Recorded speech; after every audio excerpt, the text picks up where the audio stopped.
meta. He is playing, you know, against the best player in the world.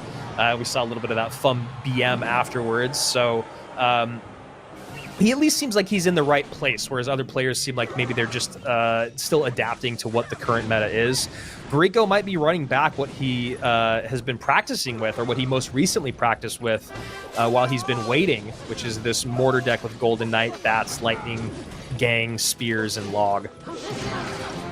Interesting. Miner going to come through, get some chip damage. Seems pretty aggressive to me, but he does clean up the counter push well with the bats. That's the interesting thing in Clash Royale. Like, sometimes being more aggressive is actually good, because if you can clean up the counter push, there's a fine line between being too aggressive and not aggressive enough for those counter pushes. Yeah, sometimes you'll see people spend, you know, 5 or 6 elixir right out the gate and go hyper aggressive, and then they'll have all the answers they need, and then they just got a nice advantage at the very beginning of the game. Obviously not what you want to run into. Sometimes it works the other way. This is a lot of elixir spent from Guriko, and this is kind of what we were just talking about, right? He goes hyper aggressive, gets that lightning in. Is a -1 trade. There is the Skeleton King on the board, but a perfect set of bats to clean everything up for very cheap.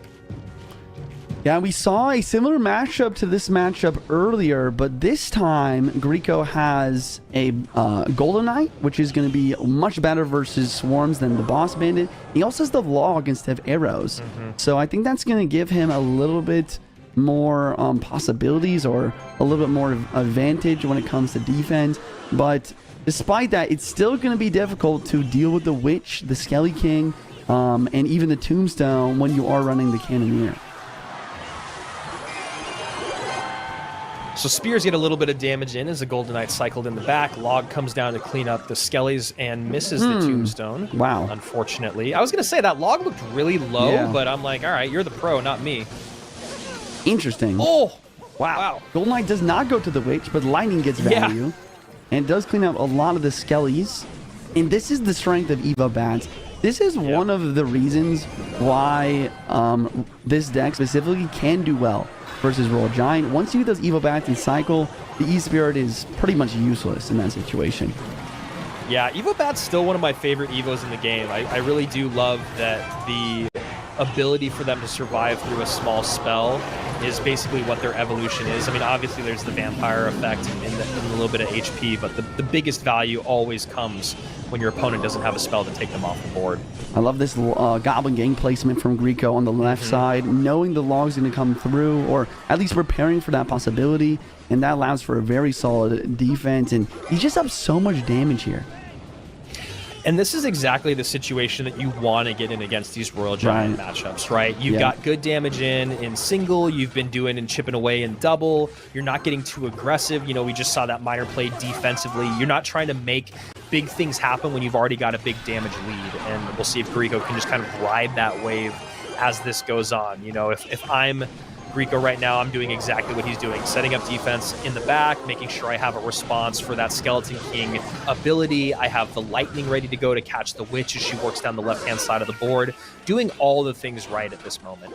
Yeah, and Pedro's trying to mix things up on how he plays by spamming Tombstones in Witch and Skelly King on both lanes to try to overwhelm the Cannoneer, but somehow Guriko's able to really kind of just pick apart each and every skeleton by using his Log, his 3-card cycle, his Golden Knight, and those Spear Gobs especially are doing a great job. A little bit of damage through on the right-hand side. Let's not forget that. 40 seconds remaining. 1884 versus 1255. Golden Knight on that left-hand tower. Lightning at the bridge on the right-hand side. So now Guriko in a spot to where he can go either lane, but going to stick to the right here as he's got a nice counter push coming in. Which up high to prevent Lightning value. Seems like Pedro's trying to Lightning cycle, but he knows it's not enough. So he goes for the Royal Giant, the bridge, and an E-Spirit for the bats. A Log on the Spear Gobs, but there's 2 mortars on the defense. Lightning coming through, and the Spear Gob's getting nice chip in the left lane. Mortar gets a hit, and now it's all Guriko here on the offense. Yep, Mortar gets a hit on the right. Miner plus Spears on the left to pull out Elixir. Guriko knows game 1 is in the bag. Mortar shot doesn't come in to take the tower out. And the tiebreaker obviously goes to Guriko here in game number 1. Bridge, is there actually a tried and true equation for this, or is it kind of like you have to feel it out? It's a good question. I think in general, what I like to do is if it's a regular witch, I might look for more value or try to counter with the Golden Knight. If it's an Evo witch and they drop it in the back, I'm insta-lighting it every time, just because, I mean, that is one of the trump cards of the deck, right? I think that if you just lighting it every time, I think in most situations you're going to be good to go. Good to know, especially because Lightning and Witch is in about, I don't know, 60% of the matchups you see on ladder right now. Pedro going to Piggies. Piggies have had a lot of success throughout the day. Guriko, with his win in his pocket, is going to go to RG.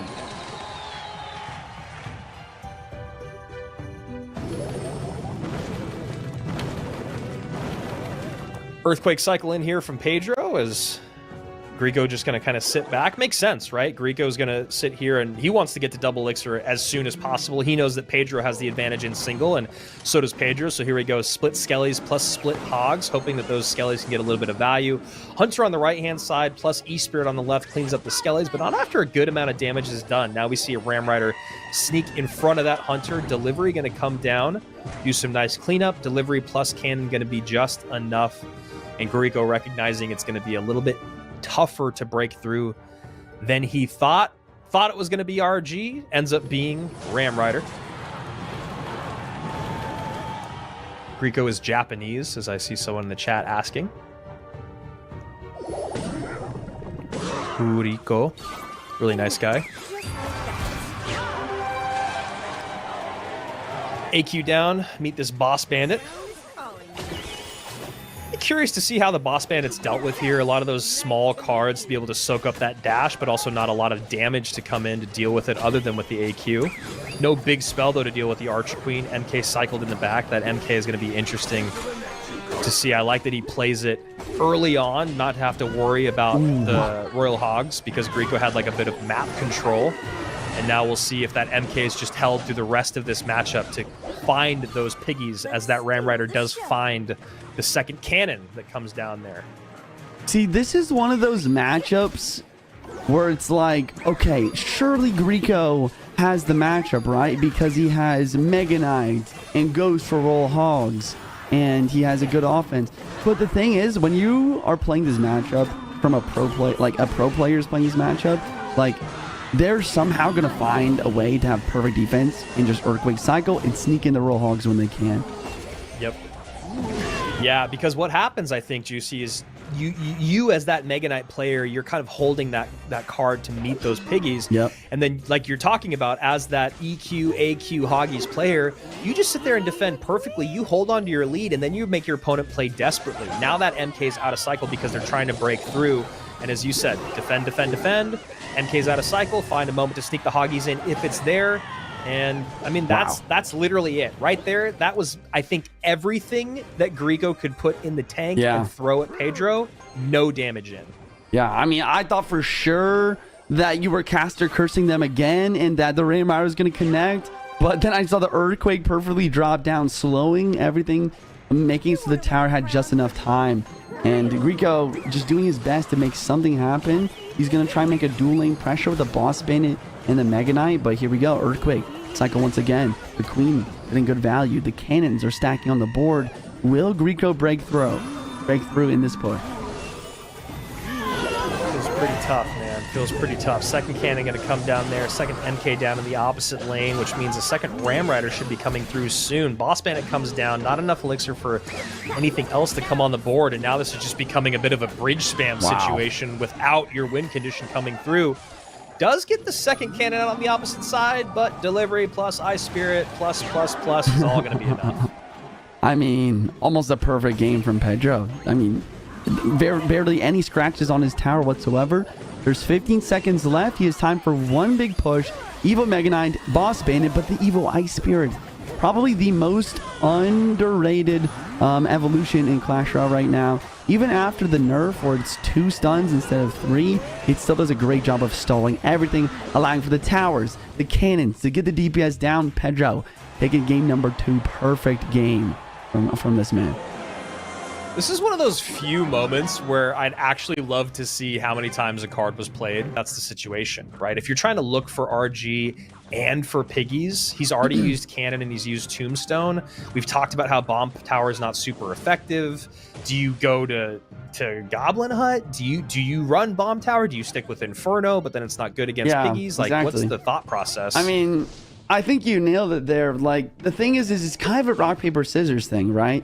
Like, if you play the Cannon and you run into a Monk, you're in trouble. If you play the Inferno, run to Roll Hogs, you're in trouble. If you play Bomb Tower for Roll Hogs and you're up against, you know, like a Lightning or a Monk to deflect, you know, the Bomb Tower just, it isn't what it used to be.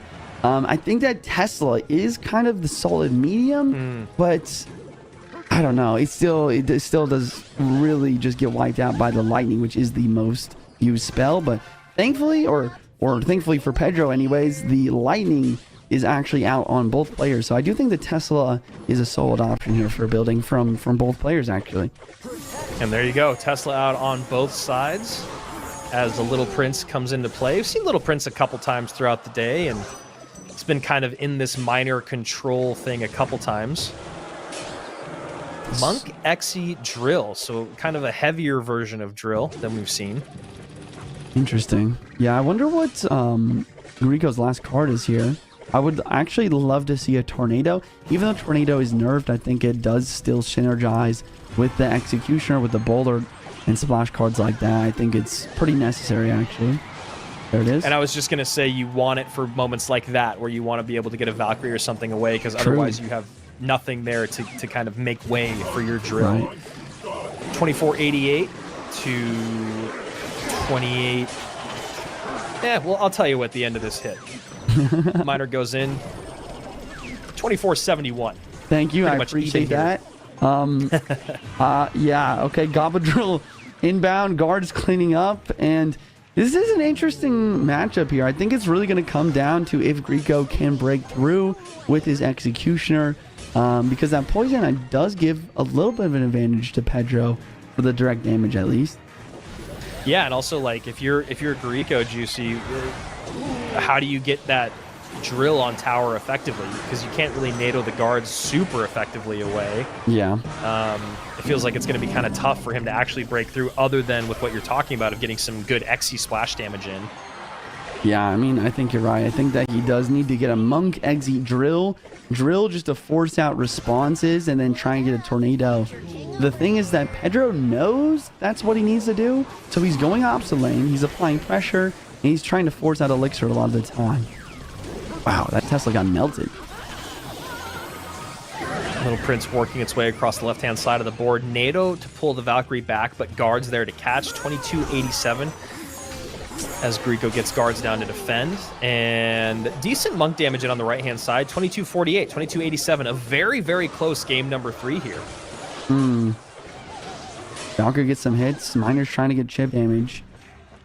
We're to about 10 seconds till triple Elixir and a high Tesla from Pedro. I like these high Teslas. They're just kind of blocking the bridge, making so the Monk can't do what it wants. Because, yeah, I mean, once again, it's every damage matters in a mirror matchup like this. Yeah, it's a great call. I mean, that Tesla up high, and then you see the Teslas kind of battling over the bridge now and just kind of showing a recognition like you're talking about, where there's just not a great way to get on top of that Tesla for Guriko, so he has to use his own Tesla up high to do so. A little bit more Monk reflectability coming in here.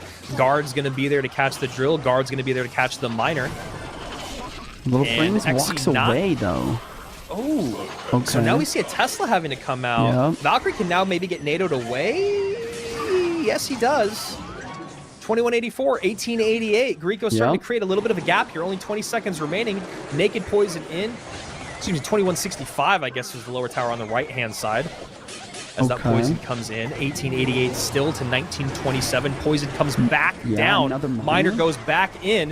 Who's going to win the race? Miner does get hit with the Snowball. The Drill's trying to get damage. The Tornado drops down, but the Goblin is not able to connect Pedro, winning by only 60 damage in the game number 3. 60 HP, the quadruple drop around the Princess Tower.